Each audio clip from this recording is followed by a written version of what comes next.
তাড়াতাড়ি করে যাচ্ছিলাম। আপনি যে সামনে থেকে আসবেন এটা তো আর আমি জানতাম না। সরি ম্যাম, মিস্টেক হয়ে গেছে। তুমি এক্ষুনি আমার কেবিনে আসো। আমাকে ধাক্কা দিয়ে ফেলে দেওয়া, তাই না? আজকে তোমাকে যদি চাকরি থেকে বের না করেছি তাহলে আমিও মীরা চৌধুরী না। এই বলে মীরা ওইখান থেকে চলে গেল তার কেবিনে। এইদিকে আকাশ তো পড়ে গেল মহা বিপদে। সে কিভাবে বুঝাবে তার ম্যামকে? এইসব ভাবতে ভাবতে চলে আসলো তার কেবিনে। চেয়ারে বসতেই পিয়ন এসে বলতে লাগলো, স্যার, আপনাকে ম্যাডাম ডাকতেছে, বলেছে এখনই যাওয়ার জন্য। আমি তো মাত্র আসলাম, 5 মিনিট পরে যাই। আপনি ম্যামকে গিয়ে বলেন। আমি বলতে পারবো না, এমনিতে ওনাকে দেখে মনে হচ্ছে উনি কারো উপর অনেক রেগে আছে। এখন যদি আপনি না যান তাহলে আপনার চাকরি থাকবে কিনা সন্দেহ আছে। হায় আল্লাহ, আমার কপালটা এইভাবেই পড়িয়ে দিল। অফিসে জয়েন করতে না করতে একটা দুর্ঘটনা ঘটে গেল। যাই গিয়ে দেখি ম্যাডাম কি বলে। দেরি হলে তো আবার চেঁচামেচি শুরু করবে। এই বলে আকাশ যেতে লাগলো মীরার কেবিনে। এইদিকে মীরা রাগে সাপের মতো ফোঁসফোঁস করতেছে আর মনে মনে বলতেছে, এই ছেলের সাহস কি করে হয় আমাকে ধাক্কা দিয়ে ফেলে দেওয়ার, আবার আমার মুখে মুখে তর্ক করার। আজকে তাকে এই অফিস থেকে বের করেই ছাড়বো। মীরা এসব মনে মনে বলতেছে আর আকাশ তো 101টা গালি দিতেছে। এদিকে আকাশ ভয়ে ভয়ে মীরার কেবিনের সামনে এসে বলতে লাগলো, may I come in ma'am? Yes, coming. Ma'am, আমাকে ডেকেছেন আপনি? দেখেছি। এই নেন আপনার 1 মাসের স্যালারি আর রিজাইন লেটার। আপনি আর এই অফিসের কর্মচারী না, আপনি চলে যেতে পারেন এখান থেকে। প্লিজ ম্যাম, এমনটা করবেন না। দীর্ঘ 3 মাস ঘোরাঘুরি করে এই অফিসে চাকরি পেয়েছি। ঘরে আমার বউ বাচ্চা আছে। প্লিজ ম্যাম, আমাকে বের করে দিবেন না। আপনি আমাকে যা শাস্তি দিবেন আমি মাথা পেতে নিব। হোয়াট? আপনার বউ বাচ্চা আছে এটা আপনি কালকে ইন্টারভিউ এর সময় বলেন নাই কেন? আমাদের অফিসে বিবাহিত কোনো পুরুষদের চাকরি দেওয়া হয় না। আপনি চলে যেতে পারেন। ম্যাম, আমার বিয়ে হয় নাই, আমার জন্য পাত্রী দেখতেছে। প্লিজ ম্যাম, আমি যদি চাকরি না করি তাহলে আমি আমার পরিবারকে খাওয়াবো কি? ওরা তো না খেতে পেয়ে মারা যাবে। এটা আপনার ব্যাপার, আপনার পরিবারকে আপনি কি খাওয়াবেন এটা আপনি জানেন। আমি কিছু করতে পারবো না। আমি একবার যা বলি তাই করি। আপনাকে এই অফিস থেকে চলে যেতে বলেছি, চলে যান। আকাশ রিজাইন লেটারটা হাতে নিয়ে যেই চলে যেতে যাবে এমন সময় আবার পিছন থেকে বলে উঠল মীরা, রিজাইন লেটার তো নিয়ে যাচ্ছেন, এই টাকাগুলো কে নিবে? এই টাকাগুলো নিয়ে যান। আমি সৎ ও হালাল ভাবে উপার্জন করে খেতে চাই। এইভাবে আপনার টাকা নিয়ে আমি খেতে চাই না। মাফ করবেন আমাকে। আর সরি, সিঁড়িতে সত্যি আপনাকে দেখতে পাই নাই। এ বলে আকাশ কেবিন থেকে বের হয়ে চলে আসলো তার কেবিনে। ফাইলটা নিয়ে চলে যাচ্ছে এমন সময় পাশের কেবিন থেকে একজন বলতে লাগলো, ভাই, আপনার কপালটাই খারাপ। এই মেম যেই রাগী, একটা কিছু কাজে ভুল হলেই বোকা দেয়। তাই আপনি কোথায় যাইতেছেন এখন ফাইল নিয়ে? আর হাতে এটা কিসের কাগজ? কিসের কাগজ আর হবে এটা? রিজাইন লেটার ছাড়া সামান্য একটা ভুলের কারণে আজকে আমাকে এই অফিস থেকে চলে যেতে হচ্ছে। দেখছেন তো ভাই, যান তাহলে। আমাকে যদি কথা বলতে দেখে তাহলে আবার আমার উপর অত্যাচার শুরু করবে। আকাশ আর কিছু না বলে অফিস থেকে বের হয়ে চলে আসলো গেটের বাহিরে। রিক্সার জন্য দাঁড়িয়ে আছে এমন সময় একটা গাড়ি এসে আকাশের সামনে দাঁড়াতেই গাড়ির ভিতর থেকে একজন ভদ্রলোক বলতে লাগলো, এই ছেলে, এইভাবে হাতে ফাইল নিয়ে দাঁড়িয়ে আছো কেন? আর কালকে না তুমি ইন্টারভিউ দিয়েছো? জি স্যার, ইন্টারভিউ তো দিয়েছি, তবে আজকে একটু দেরিতে এসেছি। আর ম্যাম এবং আমার সাথে একটা অঘটন ঘটে গেছে, তাই ম্যাম আমাকে অফিস থেকে রিজাইন দিয়ে বের করে দিয়েছে। তুমি আমার সাথে আসো, দেখি তোমাকে অফিস থেকে বের করে দিল কে। এই বলে পারভেজ আলম আকাশকে নিয়ে চলে আসলো তার কেবিনে। এসে দেখে মীরা বসে বসে কাজ করতেছে। মীরা তার বাবার সাথে আকাশকে দেখে আবারও রাগী কণ্ঠে বলতে লাগলো, এই তুই আবার এখানে কি করতে এসেছিস? মীরা, তুই এই ছেলেটাকে অফিস থেকে বের করে দিয়েছিস কেন সেটা বল আগে আমাকে। এই ছেলেটা আমার সাথে খারাপ ব্যবহার করেছে, তাই আমি তাকে বের করে দিয়েছি। ওর মতো ছেলে আমাদের অফিসে দরকার নেই। তুই জানিস ওর পড়ালেখা কতটুকু আর সে এই কাজে কতটুকু এক্সপার্ট? না জেনে তুই তাকে বের করে দিলি। আপু, তুমি সামান্য একজন কর্মচারীর কারণে আমাকে মারতে পারলে? আমি আর অফিসেই আসবো না। যা এখান থেকে। কাল থেকে তোর অফিসে আসার দরকার নেই, আমি একাই অফিসটা সামলে নিতে পারবো।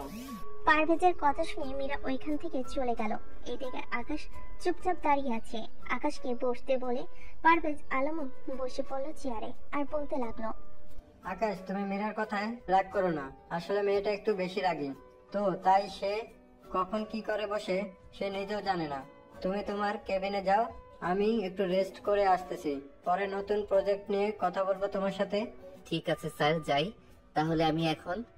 আকাশ চলে গেল তার কেবিনে। আকাশকে আবার আসতে দেখে পাশে কেবিনে হৃদয় ভাই বলতে লাগলো, কি ব্যাপার, আবার চলে আসলেন যে? বড় স্যার নিয়ে এসেছে নাকি? উনি আবার নিয়ে এসেছে আমাকে। আচ্ছা ভাই, সবচাইতে বেশি এই অফিসে থাকে কে, বড় স্যার নাকি তার মেয়ে? সবচাইতে বেশি থাকে এখন তার মেয়ে। উনি রাগী হলেও মন ভালো আছে তার। একটু আগেই না বললে আপনার ম্যাডাম অনেক খারাপ, আর এখন বলতেছেন তার মন ভালো? বুঝলাম না ব্যাপারটা। ব্যাপারটা হচ্ছে, আমার ম্যাডাম যখন কাজ দিবে, কাজটা শেষ করে সারাদিন কথা বললেও কিছু বলবে না উনি। আর কাজের মাঝে যদি কথা বলি, তাহলে ওনার থেকে খারাপ আর কেউ হয় না এই সময়। ও আচ্ছা, তাহলে কাজ করেন এখন, স্যার আসবে একটু পর, নতুন কাজ বুঝাবে বললো। আপনি ঘুরে ঘুরে দেখেন একবার, আপনি তো নতুন এসেছেন, স্যার আপনাকে কাজ বুঝিয়ে দেবে। তাই করি, গিয়ে একবার ঘুরে দেখে আসি। এ বলে আকাশ তার কেবিন থেকে ওঠে, পুরো অফিসটা একবার ঘুরে দেখে আবারও চলে আসলো তার কেবিনে। এসে দেখে মীরা ম্যাম বসে আছে। মীরাকে দেখে আকাশ কিছুটা ভয় পেয়ে গেল আর বলতে লাগলো, ম্যাম আপনি কখন আসলেন? 5 মিনিট হয়েছে এসেছি। আব্বুর কাছ থেকে আমাকে চড় খাইয়েছেন না, এটার প্রতিশোধ আমি নিব, দেখে নিন। আব্বু বাড়িতে যাক, এরপর এই নেন এই ফাইলগুলো, যত ভুল আছে সমাধান করে আব্বুর কাছে দিয়ে আসেন গিয়ে। 1 ঘন্টা সময় দিলাম। ম্যাম এইখানে তো অনেকগুলো ফাইল, প্রত্যেকটা ফাইল দেখতেই তো সময় লাগবে 30 মিনিট করে। আপনি 1 ঘন্টা সময় দিয়েছেন, আমি এইগুলো সমাধান করব কি করে? আমি কিছুই জানি না। আপনাকে 1 ঘন্টা সময় দিয়েছে, এই 1 ঘন্টার ভেতর কাজ শেষ করে আব্বুর কেবিনে দিয়ে আসবেন। গেলাম আমি এখন। কি আজব ম্যাডাম রে বাবা, এটা তো দেখি গিরগিটির চেয়েও বেশি রং বদলায়। আপনার যদি মনে হয় আমি গিরগিটির চেয়েও বেশি রং বদলাই, তাহলে ঠিক ধরেছেন। এখন আমার রং বদলানোটা দেখবেন। এ বলে মীরা ম্যাম চলে গেল তার আপুর কেবিনে। দুজন বসে নতুন একটা প্রজেক্ট তৈরি করছে। প্রায় ঘন্টা খানেক পর আকাশ এসে দরজার সামনে দাঁড়িয়ে বলতে লাগলো, may I come in sir? Yes, come in. Akash কিছু বলবে নাকি? স্যার এই নেন, সবগুলো ফাইল দেখে দিয়েছি, যা যা ভুল ছিল সব সমাধান করে দিয়েছি। হঠাৎ কি বলতেছো এইসব? প্রত্যেকটা কাজ 50 লক্ষ টাকার, আর তুমি কিনা বলতেছো যে 1 ঘন্টার সবকিছু সমাধান করে ফেলেছো। স্যার আপনি একবার দেখে নেন, ঠিক আছে কিনা। আশা করি কোনো ভুল হবে না, তবু আপনি একবার দেখে নেন। পারভেজ আলম ফাইলগুলো দেখতে লাগলো। দেখা শেষ করে আকাশের দিকে অবাক দৃষ্টিতে তাকিয়ে আছে। এটা দেখে মীরা বলতে লাগলো, আব্বু, তুমি এইভাবে ওর দিকে তাকিয়েছো কেন? মীরা, তুই নিজেই দেখে নে, একটা জায়গায় ও ভুল নেই। আকাশ, তুমি কিভাবে পারলে 1 ঘন্টায় এই ফাইলগুলো দেখতে? আমি আগেও এই কাজ করেছি, তাই অভিজ্ঞতা ছিল। আর কোনো কাজ থাকলে দেন। আর কাজ নেই, আজকে তুমি চলে যাও বাসায়। কালকে সকাল 8টায় অফিসে থাকবে, দেরি যাতে না হয়। ঠিক আছে স্যার, আপনাকে অনেক ধন্যবাদ ছুটি দেওয়ার জন্য। আকাশ চলে গেল বাসায়। এইদিকে মীরা তার বাবাকে উদ্দেশ্য করে বলতে লাগলো, আব্বু, আমাদের কাছে তো আরো ফাইল ছিল, ওগুলোর কাজও করিয়ে নিতে তাকে দিয়ে। ছুটি দেওয়ার কি দরকার ছিল? আমি কেন ছুটি দিয়েছি তাকে এটা শুধু আমি জানি। আর শুন, কারোর সাথে খারাপ ব্যবহার করিস না। ছেলেটাকে আমি নিয়ে এসেছি আমাদের অফিসের ভালোর জন্য। তোকে যদি এই 8টা ফাইল দিয়ে বলতাম 1 ঘন্টার ভিতরে সমাধান করে দিতে পারতি নাকি? না আব্বু, পারতাম না। তাহলে তুইও আর তাকে কিছু বলিস না, যা কাজ করার করবি। আমি যেন আর কোনো কমপ্লেন না পাই কারো কাছে। ঠিক আছে আব্বু, এখন তাহলে আমি যাই। ফ্রেশ হয়ে মীরা নিচে গেল। নিচে গিয়ে দেখে তার আম্মু বসে আছে। পারভিন বেগমের পাশে বসতেই পারভিন বেগম বলতে লাগলো, দিন দিন শুকিয়ে যাইতেছিস তুই। বলতেছে বিয়ে করে ফেল, বিয়ে করে ফেল, বিয়ে করিস না কেন? আব্বু, আমার মনের মতন যেদিন ছেলে পাবো ওই দিন আমি বিয়ে করব। এর আগে বিয়ে করব না। ও আচ্ছা আচ্ছা, একটা কথা বলতো, তুই অফিসের সবার সাথে খারাপ ব্যবহার করিস কেন? একজনের জন্য তুই সবার সাথে খারাপ ব্যবহার করবি? আম্মু তুমি তো সব জানো, আমি একজনকে খুব ভালোবাসি, সে আমাকে ভালোবেসেছিল শুধু আমাদের টাকা পয়সার জন্য। থাক, বাদ দে এসব কথা। ভালো একটা পাত্র পেলেই বিয়ে দিব আবার তোকে। আম্মু আমার মতো ডিভোর্সি মেয়েকে বিয়ে করবে কে? আমি আর বিয়ে করতে চাই না, আমি একা থাকতে চাই, সব সময় একা। বাদ দে তো এসব কথা। আল্লাহ দেখবি তোর জন্য ঠিক একজনকে পাঠাবে। চল আমার সাথে খাবার খাবি। আম্মু চলো। মীরা খাবার খেয়ে নিল তার মায়ের সাথে। এদিকে আকাশ পড়ে নাক ডেকে ঘুমাচ্ছে। এটা দেখে তার ছোট বোন বলতে লাগলো, আই ভাইয়া উঠ, আর কত ঘুমাবি? সেই দুপুরে এসে ঘুমিয়েছিস, এখন সন্ধ্যা হয়ে গেছে, এখনো ঘুমোচ্ছিস? তুই না বলেছিলি আমাকে নিয়ে বাইরে ফুচকা খেতে যাবি? আরিয়া যা তো, আমাকে ডিস্টার্ব করিস না, ঘুমাতে দে একটু। আচ্ছা তুমি ঘুমাও, আমি আম্মুকে পাঠাচ্ছি, আম্মু এসে তোমাকে ধরবে। যে আরিয়া চলে যেতে যাবে এমন সময় আকাশ বিছানা থেকে লাফ দিয়ে উঠে আরিয়ার হাত ধরে বলতে লাগলো, আরিয়া বোন আমার, এমন করিস না, আমাকে আর 1 ঘন্টা ঘুমাতে দে, আমি তোকে 1 ঘন্টা পর নিয়ে যাব। 1 ঘন্টাও না, তুমি এখন উঠবে, এক্ষুনি যাবো আমি। তাড়াতাড়ি রেডি হয়ে আসো, আমিও রেডি হতে আসছি। আচ্ছা যা, রেডি হয়ে আয়, আমিও রেডি হয়ে আসতেছি। এই বলে আরিয়া চলে গেল তার রুমে। এদিকে আকাশ বিছানা থেকে উঠে ফ্রেশ হয়ে চলে গেল নিচে। গিয়ে দেখে আরিয়া বসে আছে। চল যাই এখন। আম্মু, আমি আরিয়াকে নিয়ে একটু ঘুরতে যাচ্ছি। তাড়াতাড়ি চলে আসিস, কিন্তু তোদের না দেখতে পেয়ে আবার তোর আব্বু বকাঝকা করবে। ঠিক আছে আম্মু, চলে আসবো, চিন্তা করো না। আরিয়াটা কালো বোরকা পরে আকাশের সাথে চলে গেল পার্কে। এখনো সূর্য অস্ত যায়নি। আকাশে আরিয়া বসে বাদাম খাচ্ছে। এমন সময় কোথা থেকে যেন মীরা এসে আকাশের সামনে দাঁড়িয়ে বলতে লাগলো, এই ছেলে, তুই না বলেছিলি তোর বউ নেই, তাহলে এটা কে তোর সাথে? ম্যাম, এটা আমার ছোট বোন। সবাই একই কথা বলে, যখন ধরা পড়ে যায় তখন সবাই ছোট বোন বা মামাতো বোন বানিয়ে ফেলে। কালকে অফিসে আসিস, রিজাইন লেটার দিয়ে দেবো তোকে। এই বলে মীরা চলে গেল ওইদিকে। আরিয়া তো হাঁ করে তাকিয়ে আছে মীরার যাওয়ার দিকে। আরিয়াকে হাঁ করে তাকিয়ে থাকতে দেখে আকাশ বলতে লাগলো, কি রে, তুই এইভাবে হাঁ করে তাকিয়ে আছিস কেন ওর দিকে?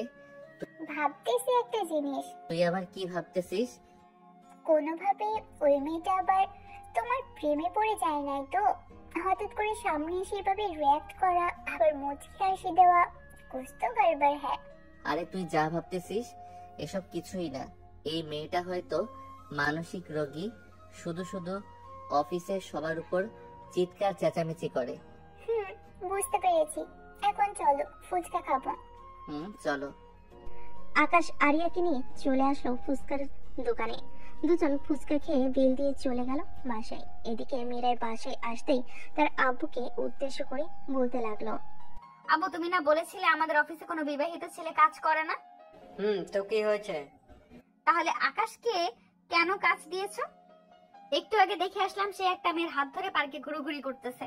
তুই আর ভালো হলি না মীরা, ওইটা তো আকাশের বোন, ও হতে পারে। আজাইরা সন্দেহ করা বাদ দে, বুঝেছিস? কিন্তু আব্বু, আকাশ যে মেয়েটার হাত ধরেছে ওইটা। তুই দয়া করে যা, তোর এইখান থেকে তোর আজাইরা পেঁচাল আমার একদম ভালো লাগে না। একটা কথা বারবার বলতে থাকিস তুই। মীরা রাগে আর কিছু বলল না তার আব্বুকে। ওইখান থেকে চলে গেল তার রুমে। ফ্রেশ হয়ে বিছানায় শুয়ে ভাবতে লাগলো, আকাশের কথা আমার এত মনে পড়তেছে কেন? আমি কেন আজকে এত রাগ দেখিয়েছি আকাশের উপর? হে আল্লাহ, আমার কি হয়েছে হঠাৎ? এইসব মীরা চোখ বন্ধ করে ভাবতেছে। এমন সময় তার ফোনটা বেজে উঠলো। তাকিয়ে দেখে তার বান্ধবী ফোন দিয়েছে। কলটা রিসিভ করতে ওই পাশ থেকে বলতে লাগলো, কি রে মীরা, আজকে দেখলাম পার্কে একটু ছেলের সাথে ঝগড়া লাগতেছিলি, কি হয়েছিল পার্কে? আরে তেমন কিছু নাই, এমনিতেই কয়েকদিন ধরে আমার শরীরটা ভালো যাচ্ছে না, তাই আর কি। হঠাৎ সবার উপরে রাগ দেখাই, চিৎকার চেঁচামেচি করি। ও আচ্ছা, আজকে একটু আমার অফিসে আসিস তো, আমি একটা প্রজেক্ট বুঝাচ্ছি না, তুই এসে একটু বুঝিয়ে দিয়ে যাস। আচ্ছা, আমি কালকে সকাল 11টায় তোর অফিসে থাকবো। আর একটা কথা, তোর কাছে কি ডক্টর জাকিরের নাম্বার আছে? আছে। কেন, ওনার নাম্বার দিয়ে কি করবি? ওনার সাথে একটা কথা বলার ছিল, তাই আর কি যাবো ভাবতেছি ওনাকে ফোন দিয়ে। আচ্ছা, আমি নাম্বারটা তোর হোয়াটসঅ্যাপে পাঠিয়ে দিচ্ছি, তুই কথা বলে নিস। ঠিক আছে, পাঠিয়ে দে তাহলে, আমি কথা বলে নিতেছি। মীরা ফোনটা কেটে দিয়ে চলে আসলো নিচে। এসে দেখে তার আব্বু আম্মু বসে আছে। মীরাকে দেখে তার আম্মু বলতে লাগলো, মীরা এইদিকে আয়, তোর জন্য কয়েকটা ছেলে দেখেছি, দেখ তো এইখান থেকে তোর পছন্দ হয় কিনা কাউকে। আম্মু, আমি তো বলেছি এখন বিয়ে করব না, আমার মনের মতো কাউকে পাইলে বিয়ে করব। আর তোমরা যদি আমাকে বোঝা মনে করো তোমাদের, তাহলে বলতে পারো আমি অন্য কোনো বাসায় গিয়ে থাকবো। মীরা, এটা বলতে পারলি মা তুই? তোর কষ্ট হবে বলে আমরা দ্বিতীয় কোনো বাচ্চা নেই, আর তুই এখন বলতেছিস আমরা তোকে বোঝা মনে করি? সরি আম্মু, আমার কথায় কষ্ট পেয়ে থাকলে। আমরা বুঝতে পারতেছি তোর পরিস্থিতি। মীরার আব্বু, আপনি কিছু একটা করেন মীরার জন্য, আমি যে আর আমার মেয়ের কষ্ট দেখতে পারতেছি না। মীরা, 1 সপ্তাহ পর আমাদের একটা বড় প্রজেক্টের ডিল হবে আমেরিকাতে। তুই না হয় কয়েকদিনের জন্য আমেরিকা থেকে ঘুরে আয়, মনটাও হালকা হবে। মীরা, তোর আব্বু একদম ঠিক বলেছে, তুই কয়েকদিনের জন্য আমেরিকা থেকে ঘুরে আয়, এতে করে তোর মন মানসিকতা ভালো হবে। ঠিক আছে আম্মু, তবে আমি ওইখানে একা একা গিয়ে কি করব? আমার সাথে তো কাউকে পাঠাতে হবে। আমার অফিসে নতুন যে কয়েকজন লোক ঢুকেছে তাদের মধ্যে না হয় তুই একজনকে নিয়ে নিস। কালকে নিবি, কালকে রাতে আমাকে জানিয়ে দিস, আমি না হয় তাকে বলে দেব। ঠিক আছে আব্বু। আম্মু, আমাকে খাবার দাও, আমার খুব ক্ষুধা লাগছে। টেবিলে গিয়ে বস, আমি আসতেছি। মীরা চলে গেল টেবিলে। এদিকে আকাশ বসে আছে সোফায়। এমন সময় আরিয়া তার মাকে উদ্দেশ্য করে বলতে লাগলো, আম্মু, এবার মনে হয় আমার ভাইয়াকে কন্ট্রোল করার জন্য একটা মেয়ে পেয়ে গেছে। তাই নাকি? তাড়াতাড়ি নাম ঠিকানা বলে ফেল, আমি কালকে বিয়ের প্রস্তাব পাঠাবো তাদের বাসায়। আম্মু, এখন না, আর কয়েকটা দিন যাক, এরপর বলবো। আর মেয়েটার নাম এবং ঠিকানা আমি জানি না, সবকিছু জানতেও তো টাইম লাগবে। যত তাড়াতাড়ি পারিস জেনে আমাকে জানাবি তুই। এবার আকাশের বিয়েটা দিয়েই ছাড়বো। আরিয়ার কোনোদিন আমাকে বলিস তোকে ঘুরতে নিয়ে যাওয়ার কথা, আমি নিয়েই যাব না তোকে। অবশেষে কিনা তুই আমার অফিসের ম্যামের দিকে নজর দিয়েছিস। নজর দিয়েছি তো কি হয়েছে? মেয়েটার দিকে তো তুমি একবারও তাকাও নাই, সব সময় মাথা নিচু করে মেয়েটার সাথে কথা বলো। তোমার অফিসের বস কিন্তু সেই সুন্দরী, আমার থেকেও বেশি সুন্দরী, পারলে একবার তাকিয়ে দেখো। আরিয়া যা বলেছে সব সত্যি বলেছেন। আমি মেয়েদের দিকে তাকিয়ে কথা বলতে পারি না, তাই মাথা নিচু করেই সব সময় কথা বলি। আকাশ খাওয়া দাওয়া করে চলে গেল তার রুমে। বিছানায় শুয়ে ল্যাপটপে মুভি দেখতেছে। এমন সময় তার ফোনটা বেজে উঠলো। তাকিয়ে দেখে তার বন্ধু রবিন ফোন দিয়েছে। কলটা রিসিভ করতেই ওই পাশ থেকে রবিন বলে উঠলো, কি মামা, কেমন আছো? অনেকদিন পর কথা হলো তোর সাথে। এই তো আলহামদুলিল্লাহ ভালো আছি, তা তুই কেমন আছিস? আমি তো বিন্দাস আছি। তা তো থাকবি, আমেরিকায় একবারে সেটেল হয়ে গেছিস, আমাদের কথা কি আর মনে পড়বে তোদের? না রে বন্ধু, এইখানে থাকলেও তেমন ভালো লাগে না। আমাদের বাংলাদেশে আর আমেরিকা অনেক তফাৎ আছে, দেখে আমি আবারও বাংলাদেশে চলে যাব। আচ্ছা আসিস তাহলে। আকাশ আরো কিছুক্ষণ কথা বলে ফোনটা রেখে দিয়ে ঘুমিয়ে গেল। পরের দিন সকাল 7টায় ঘুম থেকে উঠে ফ্রেশ হয়ে নাস্তা করে চলে গেল অফিসে। কেবিনে বসে এমন সময় অফিসে বস আকাশের কেবিনে আসলো। আর আপনি আসতে গেলেন কেন? আমাকে একবার বললেই তো আমি চলে যেতাম আপনার কেবিনে। সমস্যা নেই, আমি ঘুরে ঘুরে দেখেছিলাম আর কি। এই নাও ফাইলগুলো, দেখে সন্ধ্যায় আমাকে দিয়ে যাবে। ঠিক আছে স্যার। স্যার চলে যেতেই আকাশ আবারও তার কাজে মন বসালো। কাজ করতে করতে কখন যে দুপুর হয়ে গেছে খেয়ালই নেই তার। এমন সময় তার কেবিনে প্রবেশ করলো মানজিয়া। আকাশ, তুমি তো দেখি কাজ ছাড়া কিছুই বোঝো না, 2টা বেজে গেছে, খাবার খাবে না নাকি? খাবো। আপনি যান, আমি 5 মিনিট পর আসতেছি। ঠিক আছে, আসো তাড়াতাড়ি, আমি অপেক্ষায় রইলাম। যান। মানজিয়া চলে যেতেই আকাশ তার কেবিন থেকে উঠে চলে আসলো ক্যান্টিনে। সবার সাথে বসে খাবার খাচ্ছে। এমন সময় পিয়ন এসে বলতে লাগলো, স্যার আপনাকে মীরা ম্যাম বলছে যাওয়ার জন্য। হঠাৎ এই সময় আমাকে ডাকলো কেন? আচ্ছা চাচা, আপনি গিয়ে বলেন আমি খাবার খাচ্ছি, খাওয়া শেষ করে আসতেছি। ঠিক আছে স্যার। পিয়ন চলে যেতেই মানজিয়ার সাথে আকাশ খাওয়া দাওয়া শেষ করে ফেললো। বসে বসে আড্ডা দিতেছে। এমন সময় মীরা আসলো ক্যান্টিনে। মীরাকে দেখে আকাশ কয়েকটা ঢুক গেল আর বলতে লাগলো, ম্যাম সরি, আসলে খাবার খাওয়া শেষ করলাম মাত্র, তো তাই একটু মানজি আপুর সাথে গল্প করছিলাম। আপনি 5 মিনিটের মধ্যে আমার কেবিনে আসেন, জরুরি কথা আছে আপনার সাথে। ম্যাম আপনি যান, আমি এখনই আসতেছি আপনার কেবিনে। ঠিক আছে, আসো। মীরা চলে যেতে আকাশ হাঁপ ছেড়ে বাঁচলো। এইদিকে আকাশ সামনের দিকে তাকিয়ে দেখে মানজিয়া নেই। আশেপাশে তাকিয়ে দেখে মানজিয়া চলে যাচ্ছে। এটা দেখে আকাশ বলতে লাগলো, কি হয়েছে আপু, আপনি চলে যাইতেছেন কেন? আমার গল্প করার দরকার নেই, আপনি আগে মীরা ম্যামের কেবিনে গিয়ে দেখেন আপনাকে কি করে। আকাশ আর কিছু না বলে চলে আসলো মীরার কেবিনে। এসে দেখে মীরা একটা ফাইল হাতে নিয়ে বসে আছে। তার সামনে বসা আরেকটা মেয়ে। আকাশকে আসতে দেখে মীরা বলতে লাগলো, বসেন এখানে আকাশ। ম্যাম আমাকে কেন ডেকেছেন? ভয় পাওয়ার কোনো কারণ নেই, কিছুই করব না আপনাকে। এই ফাইলটা একটু বুঝিয়ে দেন তো ওনাকে। আকাশ কিছুক্ষণ ফাইলটা দেখে বলতে লাগলো, ম্যাম এই ফাইলের প্রজেক্টের কোনো ভিডিও আছে বা ডকুমেন্ট প্রিন্ট করা আছে? এই নাও, পেন ড্রাইভে একটার ভিতরে ডকুমেন্টটা আছে। আমাকে একটু বুঝিয়ে দাও, আমি অনেকদিন ধরে এই কাজটা বুঝতেছিলাম। একটু বসেন, আমি এখনই বুঝিয়ে দিতেছি। আকাশ পেন ড্রাইভটা কম্পিউটারে লাগিয়ে নিয়ে বসে পড়লো কম্পিউটারের সামনে।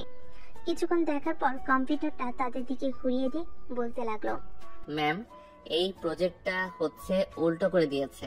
উল্টো করে দিয়েছি বলতে কি বোঝাতে চাইছো তুমি? ম্যাম এই দেখেন, শেষের অংশটুকু যদি আমি সামনে নিয়ে আসি, আর মাঝের অংশটা যদি পিছনে নিয়ে যাই, আর প্রথম অংশটা যদি মাঝে বসিয়ে দেই, তাহলে আপনার পুরোপুরি প্রজেক্টটা বোঝা যাচ্ছে। Wow, you explain the project to me, very nice. Meera, আকাশকে যদি আমার অফিসে কাজের জন্য দিয়ে দিতি ভালো হতো। তোর অফিসে দিতে যাব কেন? আমার অফিসে কাজ করতেছে, আমার অফিসেই কাজ করবে। তোর যদি কোনো হেল্প লাগে তাহলে বলতে পারিস, আকাশ করে দেবে। ম্যাম আমার কি আরো কোনো কাজ আছে? থাকলে বলেন, করে দেই। আর না থাকলে আমি আমার কেবিনে যাই, আরো 2টা ফাইল রয়েছে, ওই 2টা ফাইল রেখে জমা দিতে হবে। আচ্ছা, তুমি ফাইল 2টা দেখে আমার কেবিনে নিয়ে আসো, এরপর তোমার সাথে কথা বলতেছি। ঠিক আছে ম্যাম। আকাশ চলে গেল তার কেবিনে। এদিকে মারিয়া মীরাকে উদ্দেশ্য করে বলতে লাগলো, মীরা, আকাশের কি বিয়ে হয়েছে? হঠাৎ তুই এইসব প্রশ্ন করতেছিস কেন আমাকে? আকাশের মতো এত হ্যান্ডসাম ছেলে আমি এত দিন খুঁজেছিলাম। বল না বান্ধবী, আকাশের বিয়ে হয়েছে কিনা? আকাশের বিয়ে হয়েছে। এখন তো তুই ওর প্রজেক্ট বুঝে গেছিস, তাই না? এখন চলে যা। এই নে, এখানে 10,000 টাকা আছে, আকাশকে দিয়ে দিস আর বলিস যে প্রজেক্টটা বুঝিয়ে দেওয়ার জন্য এটা দিয়েছিল আমি তাকে। ঠিক আছে, তুই যা, আমি বলে দিবনি। গেলাম রে এখন আমি। মারিয়া চলে গেল। এদিকে মীরা ভাবতে লাগলো, কি ব্যাপার, আকাশকে দেখে আমার কেন এমন লাগতেছে? আগে তো কখনোই এমন লাগতো না অন্য কাউকে দেখে। আমি কি আকাশের প্রেমে পড়ে গেছি? না না, এটা হয় না। আমি ওর অফিসের বস, আমি এটা করতে পারি না। এইসব ভাবতেছে চোখ বন্ধ করে মীরা। এইদিকে আকাশ হাসি মনে কাজ করতেছে। এমন সময় মানজিয়া আসলো, সাথে অন্য একটা মেয়েও। আকাশ, এটা হচ্ছে আমার বান্ধবী রাইসা, পরিচয় হয়ে নাও। আমার সাথে যে পরিচয় করতে এসেছেন, একবার পিছনে যে তাকিয়ে দেখেন কে আসতেছে। মানজিয়া পিছনে তাকাতে দেখে মীরা এইদিকে আসতেছে। এটা দেখে মানজিয়া আর রাইসা ওইখান থেকে তাড়াতাড়ি চলে গেল। এইদিকে মীরা আকাশের কেবিনে আসতেই আকাশ সালাম দিয়ে বলতে লাগলো, ম্যাম এই নেন ফাইল, কাজ পুরো কমপ্লিট। আর কোনো কাজ আছে নাকি? আর কোনো কাজ নেই, তুমি একটু আমার কেবিনে আসো, তোমার সাথে কথা আছে। ম্যাম আপনি যান, আমি ওয়াশরুম থেকে আসতেছি। ওকে, আসো তাড়াতাড়ি। আকাশ চলে গেল ওয়াশরুমে। বেশ কিছুক্ষণ পর বের হয়ে সোজা চলে গেল মীরার কেবিনে। গিয়ে দেখে মীরা বসে আছে। ম্যাম আসতে পারি? আসো। জি ম্যাম বলেন, এখন কি যেন বলতে চাইছিলেন? এই নেন মারিয়া, আপনাকে 10,000 টাকা দিয়েছে প্রজেক্টটা বুঝিয়ে দেওয়ার জন্য। এটা আপনি রেখে দিয়েন, আমার লাগবে না। এটা আমাকে দেয় নাই, আপনাকে দিয়েছে, সো আপনি রাখেন। আর আপনার পাসপোর্ট আছে নাকি? জি ম্যাম পাসপোর্ট তো আছে। কেন, কি হয়েছে? আমার সাথে আমেরিকায় যেতে হবে, ওইখানে আমরা বড় একটা ডিল পাবো। যদি ভালো করে তাদেরকে বুঝিয়ে দিতে পারি, সাথে আপনিও যাবেন। কিন্তু ম্যাম আমি গিয়ে কি করব? আপনি আর ম্যানেজার স্যার গেলেই তো হয়। আমি যেটা বলেছি এটাই ফাইনাল। আপনি আমার সাথে যাবেন মানে আপনি যাবেন। কালকে সন্ধ্যায় আমাদের ফ্লাইট। এক সপ্তাহের কাপড় গুছিয়ে নিয়ে সন্ধ্যায় চলে আসবেন অফিসে। কালকে আসার দরকার নেই, একেবারে সন্ধ্যায় আসবেন। ঠিক আছে ম্যাম, এখন আমি বাসায় চলে যাব। এখন যেহেতু আপনার আর কাজ নেই, আপনি চলে যেতে পারেন। আর ফাইলগুলো ঠিকভাবে দেখেছেন তো? সবগুলো ঠিকভাবে দেখেছি, কোনো ভুল নেই। আর ম্যাম, লাল ফাইলটার কাজ তো শুরু করে দেওয়া উচিত আমাদের। 22 তারিখে এই প্রজেক্টের কাজ তাদের বুঝিয়ে দিতে হবে। আপনি একবার দেখে নিয়েন। আচ্ছা, আপনি এখানে বসেন, আমি ফাইলটা দেখে আপনাকে বলতেছি। ঠিক আছে ম্যাম, আপনি ফাইলটা দেখেন। মীরা ফাইলটা দেখতে লাগলো আর আকাশের দিকে আর চোখে তাকাতে লাগলো। এদিকে মানজিয়া আর রাইসা একসাথে বসে কাজ করতেছে আর কথা বলতেছে আকাশের ব্যাপারে। রাইসা, আকাশ তো প্রায় 30 মিনিট আগে ম্যামের কেবিনে ঢুকেছে, এখনো বেরোচ্ছে না কেন রে? আমি কি করে বলবো?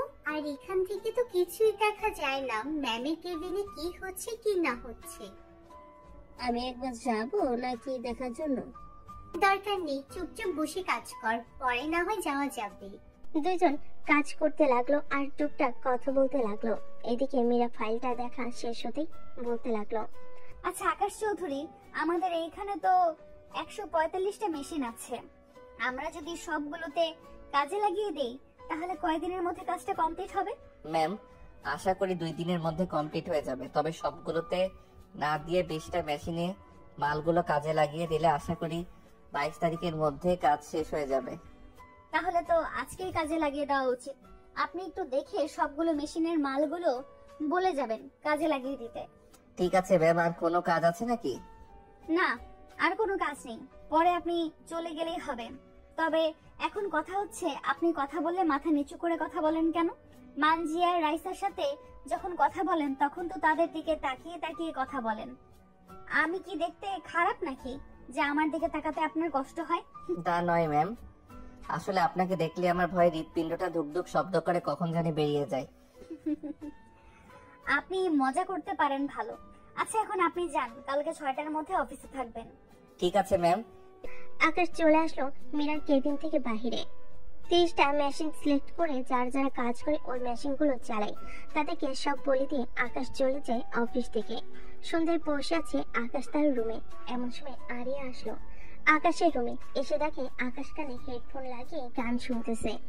এটা দেখে আরিয়া আস্তে আস্তে করে আকাশের কান থেকে একটা হেডফোন খুলে আকাশের কানের সামনে জোরে চিৎকার করে উঠলো। এই আরিয়া, মার খাওয়ার ইচ্ছা হয়েছে নাকি তোর? এভাবে কানের সামনে কেউ চিৎকার করে নাকি?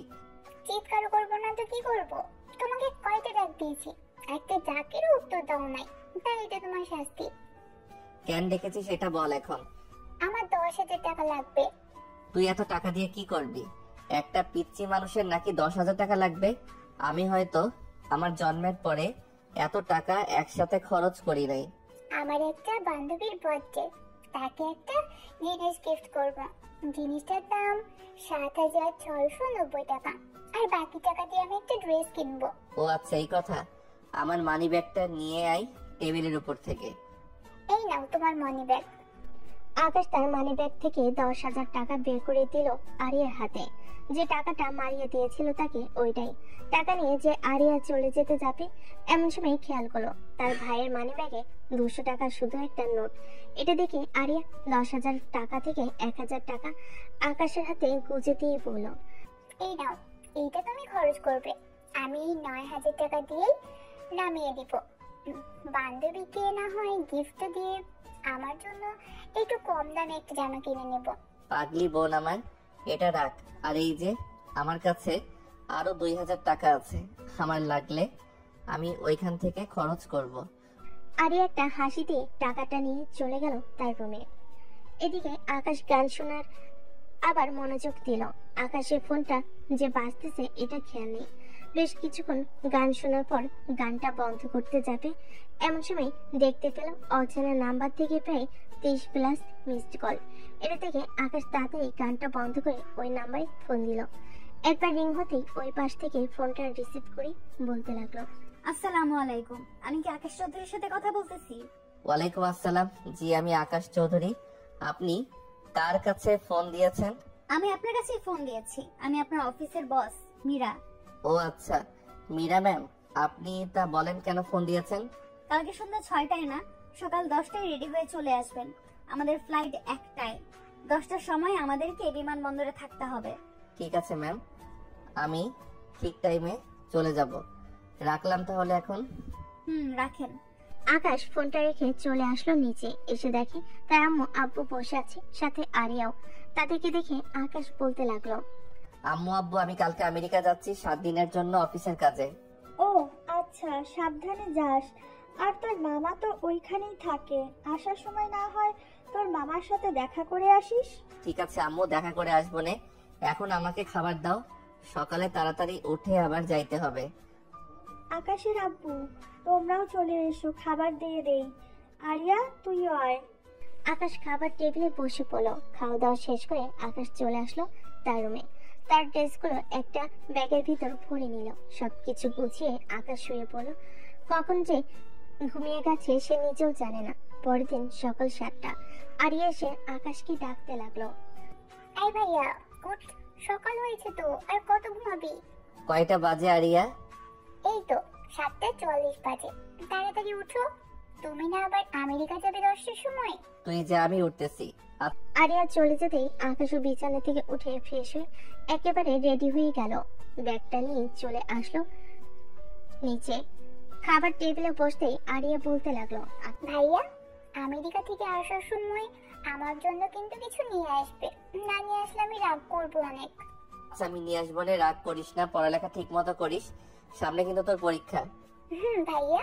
বেশ খাওয়া দাওয়া করে চলে গেল অফিসে। গিয়ে দেখে মীরা বসে আছে তার কেবিনে। ঘড়ির দিকে তাকিয়ে দেখে 9:35 বাজে। এটা দেখে মীরা বলতে লাগলো, আকাশ, নিচে আমাদের গাড়ি আছে, গাড়িতে গিয়ে বসো, আমি কিছুক্ষণ পর আসতেছি। ঠিক আছে ম্যাম, আসেন, আমি গেলাম। আকাশ চলে গেল নিচে। গাড়িতে বসে আছে। প্রায় 10 মিনিট পর মীরা আসলো। আজকে আকাশ মীরার দিকে এক নজরে তাকিয়ে আছে। আর তাকিয়ে থাকবেই না কেন? মীরা একটা নীল শাড়ি পরেছে, চোখে কাজল, ঠোঁটে হালকা লিপস্টিক, মুখে হালকা মেকআপ, দেখতে পুরো পুতুলের মতো লাগতেছে। এদিকে আকাশকে এইভাবে তাকিয়ে থাকতে দেখে মীরা কিছুটা লজ্জা পেয়ে যায়। আকাশের কাছে এসে আস্তে আস্তে ডাকতে লাগলো, আকাশ, এই আকাশ। আকাশ এতক্ষণ একটা ঘোরের ভিতর ছিল। মীরা ডাকে চমকে গিয়ে বলতে লাগলো, ম্যাম বলেন। তুমি সামনে গিয়ে বসো, আমি পিছনে বসবো। ঠিক আছে ম্যাম। আকাশ সামনে গিয়ে ড্রাইভারের পাশে বসে পড়লো। এইদিকে ড্রাইভার ড্রাইভ করে চলে আসলো বিমানবন্দর টার্মিনাল 1 নম্বর গেটে। দুজন গাড়ি থেকে নেমে চলে গেল বিমানবন্দরের ভিতরে। সবকিছু চেকিং করা শেষ হতেই আকাশ আর মীরা বিমানে উঠে বসে পড়লো। 1টা বাজতেই বিমান আকাশে উড়াল দিল। দীর্ঘ কয়েকটা দেশ পাড়ি দিয়ে বিমান এসে আমেরিকার এয়ারলাইন্সে ল্যান্ড করলো। দুজন বিমান থেকে নেমে চলে গেল বাহিরে। বেশ কিছুক্ষণ দাঁড়িয়ে থাকার পর একটা গাড়ি আসতেই আকাশ আর মীরাকে নিয়ে কোথায় যেন যেতে লাগলো। এটা দেখে আকাশ বলতে লাগলো, ম্যাম, আমরা এখন কোথায় যাইতেছি? আমরা এখন হোটেলে যাচ্ছি। কালকে সকাল 10টায় এনএস গ্রুপের সাথে মিটিং করব আমরা। মিটিংটা তোমাকে করতে হবে। ম্যাম, আমি আগে কখনোই মিটিং করি নাই, প্লিজ আমাকে বলবেন না মিটিংটা করার জন্য। আপনাকেই করতে হবে মিটিং। কিন্তু ম্যাম, আমি তো প্রজেক্টের কাজটা একবারও দেখি নাই। আর এত বড় কোম্পানির সাথে মিটিং করলে যদি আমাদের পণ্যটা তাদের কাছে পছন্দ না হয় তখন কি করব? ইনশাআল্লাহ পছন্দ হবে, তোমার উপর ভরসা আছে আমার। তুমিই পারবে এই ডিলটা ফাইনাল করতে। দুইজন কথা বলতেছে প্রজেক্টটা নিয়ে। বেশ কিছুক্ষণ পর গাড়ি চলে আসলো হোটেলে। দুজন 2টা রুমের চাবি নিয়ে চলে গেল রুমে। ফ্রেশ হয়ে বসে আছে এমন সময় আকাশের রুমের দরজায় কে যেন নক হলো। আকাশ গিয়ে দরজা খুলতেই দেখতে পেল মীরা দাঁড়িয়ে আছে। ম্যাম, আপনি এখানে কি করেন? আপনার কেবিনে যান। আকাশ, আমার ভয় করছে ওই কেবিনে একা থাকতে। আমি কি তোমার কেবিনে থাকতে পারি? কিন্তু ম্যাম, কেউ দেখলে কি বলবে?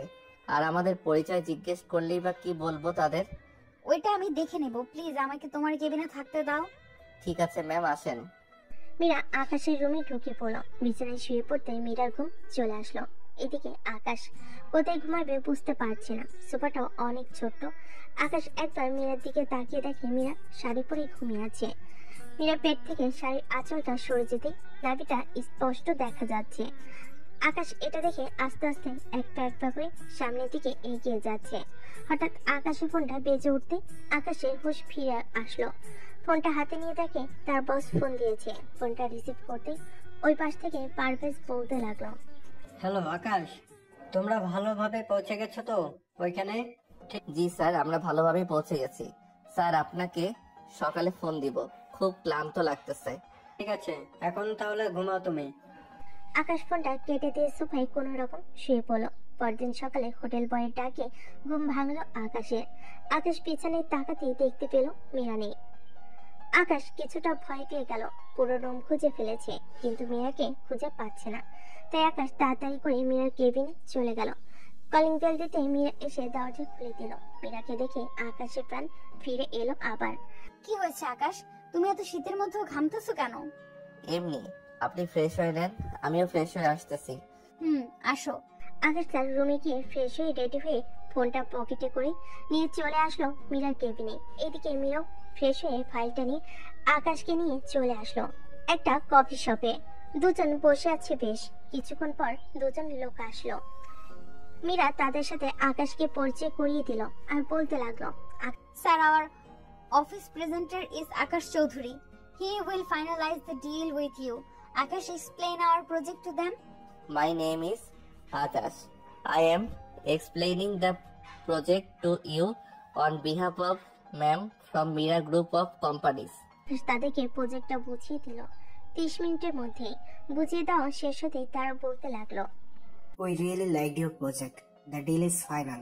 Miss Mira Chaudhary took the check of 2000 crore taka. Thanks. Please let my father know when you will start working on your project. I will let you know tonight when the project will start. Now then, let's go. Okay, thanks Akash. আকাশ আর মীরা চলে আসলো হোটেলে। আকাশ দাঁড়িয়ে আছে, এদিকে মীরা আকাশের দিকে এক নজরে তাকিয়ে আছে।